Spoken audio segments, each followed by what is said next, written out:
समाज सुधार यात्रा के नाम पर ढोंग रच रहे हमारे मुख्यमंत्री साहब को नहीं पता है कि समाज तब सुधरता है जब आपके रैली में कोई समाज पहुंचेगा।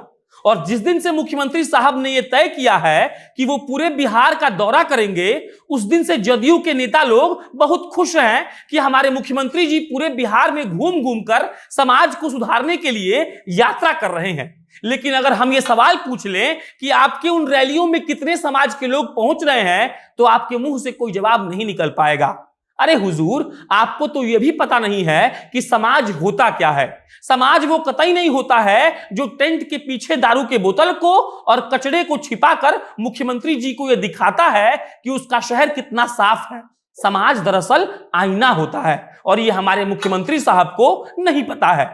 समाज सुधार यात्रा के नाम पर ढकोसला कर रहे मुख्यमंत्री जी गिने चुने लोगों को अपनी यात्रा का मेहमान बना रहे हैं और उनसे अपनी तारीफ करवा के मंच पर चढ़कर यह कह दे रहे हैं कि दारू पीने से एड्स होता है। भाई साहब, दारू से क्या होता है हमको नहीं पता है, लेकिन आपके समाज सुधार यात्रा का पोल इस वीडियो में खोलेंगे। अब नमस्कार स्वीकार करिएगा, मेरा नाम प्रशांत राय है और आप जनता जंक्शन देख रहे हैं। अब एकदम गौर से सुनते जाइए। हमारे मुख्यमंत्री जी नीतीश जी जगह जगह का दौरा कर रहे हैं और जाकर लोगों को जागरूक करने का काम कर रहे हैं कि आपको समाज में अच्छे से रहने के लिए क्या करना चाहिए और क्या नहीं करना चाहिए। इससे हमारे मुख्यमंत्री जी का एजेंडा बिल्कुल क्लियर है। वो लोगों को कह रहे हैं कि दारू मत पीजिए। अब यहां पर ठहर जाइए।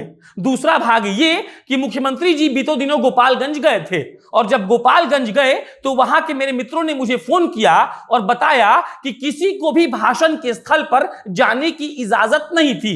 अब सवाल ये कि अगर कोई आम आदमी भाषण के स्थल पर नहीं गया, मुख्यमंत्री जी को नहीं देखा, उनका भाषण नहीं सुना, तो वो कैसे उनके बात पर अमल करेगा। अब अगला सवाल कि आखिर उनके भाषण स्थल पर कोई क्यों नहीं जा पाया। जवाब ये कि पुलिस ने उनको जबरदस्ती रोका। सिर्फ उन्हीं को जाने दिया गया जिनके पास पास था और पास सिर्फ उन्हीं को मिला जिसे मुख्यमंत्री जी वहां पर बुलाना चाहते थे। इसका मतलब ये कि वहां सब कुछ पहले से सेट था।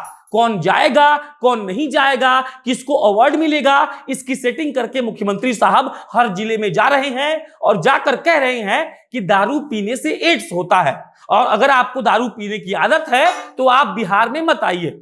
बेशक मुख्यमंत्री साहब ठीक कह रहे हैं, लेकिन हमको बस इतना समझ में नहीं आ रहा है कि जिन लोगों ने आपको चुनाव में जितवाकर मुख्यमंत्री की कुर्सी पर बैठा दिया, उन लोगों को आप अपने रैली में काहे नहीं घुसने दे रहे हैं। ये कहां का इंसाफ है। कौन देगा इस बात का जवाब कि आप इस समाज को सुधारना चाहते हैं। आपके हिसाब से क्या वही समाज है जिसके पास आपके रैली का पास है? क्या वो लोग समाज नहीं है जो आपके पास आकर आपकी बात को सुनना चाहते हैं, या फिर आप हिटलर के माफिक आएंगे और अपना बयान देकर चले जाएंगे। हम लोग जब मास कम्युनिकेशन पढ़ रहे थे तो हम टू वे कन्वर्सेशन पढ़े थे। माफ करिएगा हुजूर, आपने वन वे कन्वर्सेशन स्थापित करने का प्रयास किया है जिसका हम पूर्ण रूप से विरोध करते हैं। आपने सिर्फ अपनी कुंठा के चलते उन लोगों को वहां घुसने की इजाजत नहीं दी, क्योंकि आपको पता था कि अगर वो वहां जाएंगे तो आपका विरोध हो सकता है और आपको काले झंडे दिखाए जा सकते हैं। नीतीश जी, आपको याद है कि नहीं, लेकिन हमको याद है कि चुनाव के वक्त जब भी कोई विरोध करता था तो आप चौड़े होकर ये कहते थे कि जंगल राज भूल गए क्या। हर बार जंगल राज की याद दिलाकर आप क्या साबित करना चाहते हैं? यह साबित करना चाहते हैं कि आप अच्छे मुख्यमंत्री हैं और आपके द्वारा लिए गए फैसले शानदार हैं। उसी शानदार फैसले शराबबंदी का जिक्र करते हुए सुप्रीम कोर्ट ने कहा है कि कानून बनाने से पहले हमें यह सोचना चाहिए कि उस कानून का कोई दुष्प्रभाव समाज पर पड़ेगा कि नहीं। अब क्या आप सुप्रीम कोर्ट से सवाल करेंगे या सुप्रीम कोर्ट पर केस कर देंगे?